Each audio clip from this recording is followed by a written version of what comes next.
There are over 100,000 people who immigrate to New Zealand every year with the intention to make New Zealand their home, leaving behind everything they know as normal day-to-day life and having to learn new ways of doing things, new norms, new cultures, and different values. There are many people who struggle with this transition and find it challenging to adjust and settle, so they can call and make New Zealand their home. The purpose of this podcast is for me to share my journey and our challenges with the hope that you can learn from me and my family and have a softer landing. There will be good days and bad days, but with time, more good days. I believe we have made the right choice for our family. I want to try and help you do the same, but hopefully with a softer landing. This is Soft Landing, and I am your host, Brett Corlett. Welcome to this podcast, designed for anyone thinking about, preparing for, or who has just immigrated to New Zealand. Subscribe now so you never miss an episode. Drawing from his personal experience, this series will guide you through the process of preparing for your move and helping you navigate the challenges of immigration. Hey everyone, welcome back. So I wanted to try something a little different again. I know when I started off my podcast, it's almost 10, 11 months ago now. The whole idea was just to really share my journey to moving to New Zealand and trying to share with you what worked for us, what didn't, and just our story so you can, learn from us and have a softer landing. That was the whole purpose of the podcast.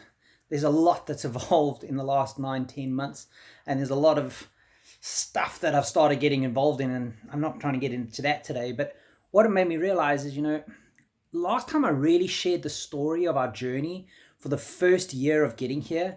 I mean, we've been here almost 3 years now in New Zealand, and we left South Africa in February, end of January, beginning of February 2023. And my first few podcasts, I think it's episodes 1, 2, 3, 4, and 6, pretty much tell our journey, but it really only gets up to the first 9 months, maybe even 12 months of us being here. So like our first year. So I really wanted to pick up on that journey from about the 9-10 month mark of us being here and just share a little bit about where we are now, almost 3 years in. I won't be able to get through it all in one episode, but I thought it'd be nice just to share with you a little bit. Also just to keep it real. So I know a lot of my other podcasts, the way I sit and everything like that, I've been interviewing and I've been really getting into the practical stuff, interviewing financial people, etc., which I think is very valuable. And I really want to keep sharing that information. So I'll continue with the migration and money episodes that we're busy with. I know we've only published 3 of them so far of the 7 that we're going to be doing. But I thought today, and in between this, I want to share a few podcasts just about being real and just sharing our journey. So starting with that, if you go listen to my podcast 1, 2, 3, 4, and 6, you'll pretty much get an idea of who we are and how we got here and pretty much our first 9 months of being here. But where I really left off in that podcast 6, at the end of that one, was we were at our first year where we had just gotten here. We'd got our container, we've got our rental now. We've been through a lot of ups and downs in that first year, but we're really getting towards our first Christmas here in New Zealand.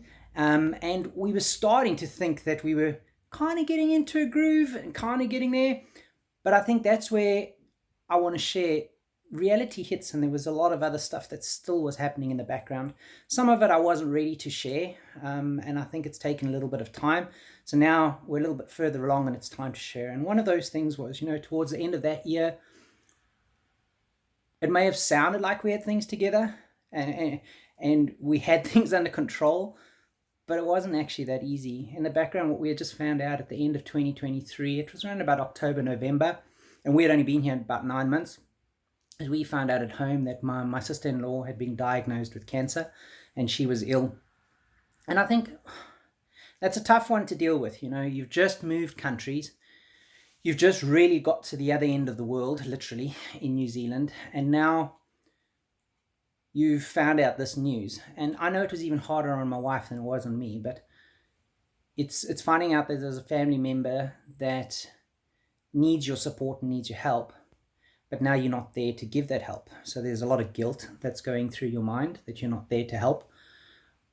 but also it's hard trying to cope with that. I mean, you're going through a lot of stuff here in New Zealand as it is, a lot of stress trying to adjust and, get shit together here and get your family sorted out here. And now knowing you've got a family member back home that you can't be there to support. And with us, over and above her being diagnosed with the cancer, what was also very difficult is that our story was that we had my mother-in-law staying with us in South Africa. So she lived with us in our home, in a cottage, but in our property, in our home. And one of the big and toughest decisions when we pulled the trigger to move here is we knew we weren't going to be able to bring my mother-in-law with us. So we needed to figure out where she would end up staying and be looked after. And we actually eventually came to the solution that she was going to stay with my sister-in-law. So not only had we just left South Africa and we're here now in New Zealand for 9-10 months, but we also had my mother-in-law staying with my sister-in-law, and now to find out that she was ill, my sister-in-law, with cancer, that worried us about that whole situation, not only for my sister-in-law, but now for my mother-in-law, who was now staying with her. And how is this going to work? Because my mother-in-law needs a bit of help. That's why she can't stay by herself. She's not physically able to do everything herself. So that's why she was staying with us, and we could make sure we were looking after her and she was okay. And we thought that my sister-in-law would be able to do this now. But now with her being ill, she actually needed help as well. So that just compounded the sense of guilt of us literally being on the other end of the world, that not only were we not there to support her and help her through this extremely difficult time in her life, but we've compounded it by now having my mother-in-law that was our responsibility and we were looking after her, now being with her and being an extra, I hate to say the word burden, but just extra responsibility for her that she really didn't ask for. So there was all this guilt and emotions going through your head. And this is me talking from my experience. I can only imagine how difficult it must have been for my wife, because this is her sister and it's her mother, it's her family. So it was really, really, really tough. And I think what was even harder is finding out that she had the cancer. If you've listened to any of my podcasts, I had cancer. And I know the feeling of finding out that news that you've got cancer. You first got to go through all those different stages. And one of the first stages is denial. You just can't believe this would actually be happening to you. And not only that, you know, one of the things, and I know it got me through it, is you definitely got to have that mindset that you're going to be able to beat this no matter what. But it's not going to be easy. And it definitely isn't an easy thing, depending on what stage and what cancer you have. It can be even more challenging. So now knowing that she had to face some really tough times ahead, knowing what she's going to be going through, and knowing that she had the responsibility of not only her own family and kids, but now also my mother-in-law, and all the financial side of it as well, and the medical and everything. It was actually just such a nightmare finding that out. And then trying to work out, we've only been here 9 months, we spent all our funds to get here. Could we send my wife home to go and support them? And the reality was we just couldn't. Financially, it was just, we'd spent all our resources to get here, to just get to a point where we weren't even 100% stable ourselves here in New Zealand. To try, at that stage, my wife didn't have a job. We were just working on the one salary, it was my salary. The two kids had just started getting into school, kindy. I just got my daughter into the right kindy, where she seemed happy. My son was doing well at school. Now to try and have me juggle that with a new job, and I'll talk about the job now. When I say new job, it's the one that got me across here to New Zealand, and we were only not even a year in. We couldn't work out how we could let my wife leave us behind here to be able to go back to South Africa to be with her sister and her mother. And I know there's nothing more my wife would have wanted, to be able to go back and be with her sister and be with her mother, especially through something so difficult.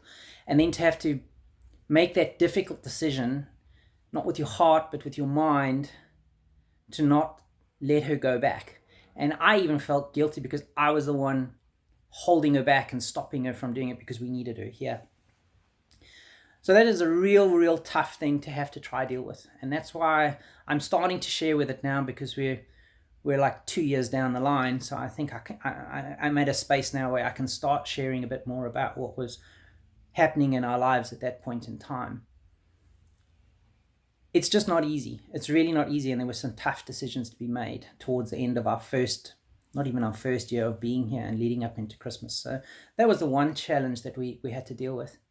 The other challenge that also hit, and I did mention it in the last episode 6, which is in line with this journey of ours and sharing my story, is I also just found out at work that I got a new manager that started on at the company I was in. And with any new manager, they like to do things differently and they want to put their mark on things. But what actually happened was there was now rumors that we were going to go through a restructure or a consultation period. They weren't going to kick it off just before Christmas, but they were starting to talk about it, that there would be changes in your position and all your responsibilities and all that kind of stuff. So now, over and above what we were dealing with in our personal lives, with my sister-in-law being ill and trying to support family from afar and online, which is extremely difficult, never mind just the challenges of trying to settle and get your own life sorted out here in New Zealand, I now had the worry that I'm the only salary earner and the only means of income to support our family. And I was worried whether I'd be able to keep that job. And what did it mean going into the consultation period? And what did it mean to my position and what I had to do? And would I even be able to keep my job? And jobs weren't easy to come by. I mean, it was tough as well going through the whole interview process, as many of you will know. So now I had that added stress on the back of my mind that, oh shit, this is now happening. So I'm not one just to leave it. So what I did start doing, but again, just before Christmas, is I started applying for jobs and going on to Seek and looking what was out there to see, hey, I can't wait around and hope that they'll be able to keep me employed. I don't know what the outcome of this restructure is going to be and what it's going to mean, but I got to have a plan B. So start trying to find another job just in case. Wrong time of year to try look for a job though, because I think that made it even harder, because now what happened is, it's physically difficult getting those interviews. Everything's winding down towards the end of the year. People are not employing until the new financial year or new physical year. But what it also did is it tested me, because what was really difficult is I was applying for job after job after job, and sometimes I wouldn't even hear back from them, or you just get declined and you don't know why. And then you start thinking, well, is there something wrong with me? Do I not have the right skills to actually make it work here? I did so well back in South Africa, but I'm really struggling here just to find another job. And even the one that I've got, now they're trying to restructure it, and I don't know, you start questioning so much in your mind. And it really puts you under a lot of stress. And it really makes you, the emotional toil and the up and down that you have to go through. And you start snapping, and everything at home, it's hard to keep that home life going, because now we've got so much stress and so much worry going on between everything that's going on. You're trying to keep it normal for the kids, so for my daughter and my son, so that you're trying to protect them from a lot of it as well. So you don't tell them everything that's going on, but it's hard trying to, just be able to manage it right, get enough sleep, just being able to not take it out on each other, meaning my wife and I, snapping all the time. My daughter would come and ask and want to play, and you're exhausted both emotionally and physically, and just trying to balance all of that it was extremely hard. Over and above finding out about my sister-in-law at that point in time, and now also having this worry about what this consultation and restructure potentially meant for my job and everything like that, what we also, on top of it, it's like the cherry on top at the end of the year, and I mentioned it in the end of episode 6 podcast. Our landlord also decided to come back to us, and we thought we finally had a home in the area and everything that we like. Not that we had even been there a year. And the landlord came back and said, no, they want to move into the home. They want to move back into their house. So they were giving us notice. So now we were also thinking, geez, we also got to be able to find another rental and move again, which is the upheaval and everything like that. It was terrible. Not to mention, again, at the end of the year, worst time to try find a rental. There's just, everything shuts down here from mid-December right the way through until mid-January, sometimes even the end of January. So now we had that stress of, are we going to be able to find another home? We're going to have to move out soon, and boxes and packing and trying to do all of this in between. Now, I'm going for interviews because I'm worried. Well, I'm trying to go for interviews because I'm worried I won't be able to keep a job. I got my sister-in-law not well back in South Africa, and we don't know how bad the cancer is, what stage it's at. We're still trying to find out, and will she be able to beat this or not? We're worried about my mother-in-law being able to be okay in that household, knowing that she needs support, but now can't really get the support from my sister-in-law, who actually now needs support as well. Not to mention my nephew was also staying with him, and my niece, and it was just such a worry. And I know financially they were even struggling, so that was a worry on top of it. Because another thing I didn't mention is because they were in a difficult financial position back in South Africa, my wife signed the lease for the house that they were in South Africa when they all came to live together, because that was a way we could get them into a home that my mother-in-law could be looked after and whatever. So it was just, there was so much, and I know some of it can be self-inflicted, but just it was all compounding towards the end of the year. So we had all of this going on all at the same time. Never mind, we're trying to build up towards Christmas and try to have a good time. I mean, Christmas is our favorite time of year. So trying to put on a happy face for our kids, and knowing that Santa's coming and putting up the Christmas lights and everything. So you're trying to keep the normality going. But at the same time, in the back of your minds, both my wife and I were struggling with all this personal stuff going on between me trying to find jobs, keep my job, dealing with her sister who's not well, dealing with working out timing to be able to find another rental. Oh, and I must mention, at the same time, we said that after the first year, going into the second year, my wife would also want to start working. So she is a phenomenally strong woman. I don't even know how in between all of this, what she was also doing was going for interviews. And amazingly, her skill is so sought after that she had 2 great interviews where she could even choose between 2 companies, and they wanted her to start in the beginning of the year in January to start with them. I mean. So thinking back, I don't even know how we were coping, with everything that was going on. I can even remember that sitting, and it sounds terrible, but I was obviously chatting with my sister-in-law and everything like that, using WhatsApp notes and everything like that. And I know one of the messages that she sent me, I was sitting in the bathroom on the toilet. I know it sounds terrible, but they're listening to her WhatsApp note in tears with what she was saying. I mean, what do you say to a person? I know I've had cancer and everything, but it's trying to help a person and keep them positive and keep them motivated, but also knowing that what they're going to be going through is going to be extremely tough. This is not an easy thing. Fighting cancer, it's tough. And I'll get into it more in the next episode, but the stage that she was at when we finally found out, it was far along. So we knew with the stage that she was at, it was going to be a slog. She was going to have to go for chemo. She was going to have to go for, treatment that was going to drain the hell out of her. So it was just, trying to figure this out and work out how we were going to work through this was extremely stressful. Not to mention, we know that they were financially in a position where it was just challenging just to be able to live day to day. Now we knew there was going to be all these medical expenses and everything like that. And would they be able to afford it? We weren't in a position anymore to be able to help a hell of a lot, because we had spent all our finances getting here. So it was really difficult to put on a happy face going into town every day at work, and trying to smile and do my best, knowing that I'm the newbie there, hadn't even been there a year, and never mind that I'm new to the country and everything like that. So trying to make sure that you could add value in the position they had brought you across to this country for. But at the same time now, knowing that my new manager was going to potentially restructure and ask for, I don't know what out of me for my new restructured position, and whether I'd be able to even cope with that, with everything that was going on. It was tough, And at that stage, I wasn't even able to work remotely much. I had to go into the office all the time. So my wife was left behind with the kids, running them around, trying to keep the house going and trying to go for interviews while I was trying to work and then come back and then help. And then we were trying to deal with stuff back home, and then at the same time starting to try find boxes, pack up, and trying to find another place. I promise you, it was an end of year that felt incredibly overwhelming. And I look back now and, geez, did we have grit to get through that? I don't even know how we were getting through it.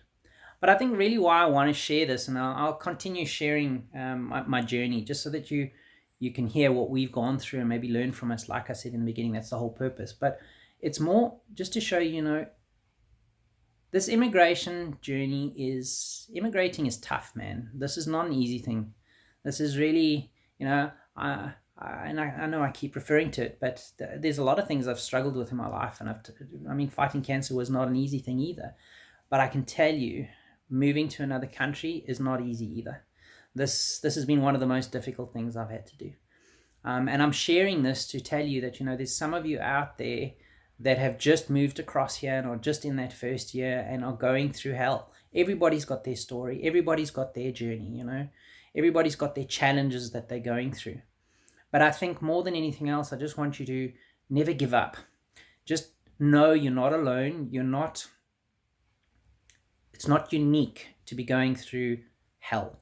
And it's not normal to, have all these emotions that you have to deal with, and how you and your partner have to stick together, but can also be so angry at times and frustrated, and how work can be foreign and you question that you're even good enough to be able to do the job, and then when you can't find jobs and you're interviewing and everything like that, the struggle and the emotional toil that puts on you, it's tough, and then over and above it, the guilt that you feel about the family that you've left behind and not being there to be able to help them. This is all normal stuff, okay? You can get through it. You cannot give up. You just got to keep pushing on. You got to keep communicating with your partner no matter what. Try understand each other. Try be patient with each other. Try find things that can give you a little bit of glimmer of hope. So me, it's my walks. It's going out in nature, reminding myself what I'm grateful for here. Going to gym for my sanity. Try find those outlets that can just help you cope and get through this. Talk, communicate with each other as much as possible. And I'm not saying I'm perfect and I've got this right. By no means have we got it right. But somehow we've got through this. I think my wife is an incredibly strong person. If just telling you the story now and just thinking it through, it's incredible what she's been able to go through and been able to do, But I think it takes a lot of communication, a lot of grit, and a lot of commitment to constantly remind yourself why you've done this. Why are you here? So on those tough days, those tough months, you can just keep pushing on through. And mine was all about my kids. That's the big reason we've moved here, is for my children, And when we were having those down days and things weren't going well, I just had to keep reminding myself, I've done this for my kids. I've done it for my son. I've done it for my daughter. I can see how they're thriving. They're doing well. Brett, just keep pushing on. Don't give up. Just keep going. So this is why I'm trying to share a little bit more. I'm going to leave it there for today. That's the bit that I'm going to share. I think I'll pick it up in the next one. Maybe I'll call this series The Journey Continues. Maybe that's what I'll label it. I hope it wasn't too boring, me sharing my story. I'd love to hear your thoughts. How are you guys doing? Reach out, ask if there's anything I can help, or just chat about. Sometimes it's just nice to chat, reach out to somebody. I know it's also tough making friends out here when you're in a new country, but you want to reach out, ask anything. Hey, if I can help, I will. You guys must keep well, and we'll chat soon in the next episode. Cheers.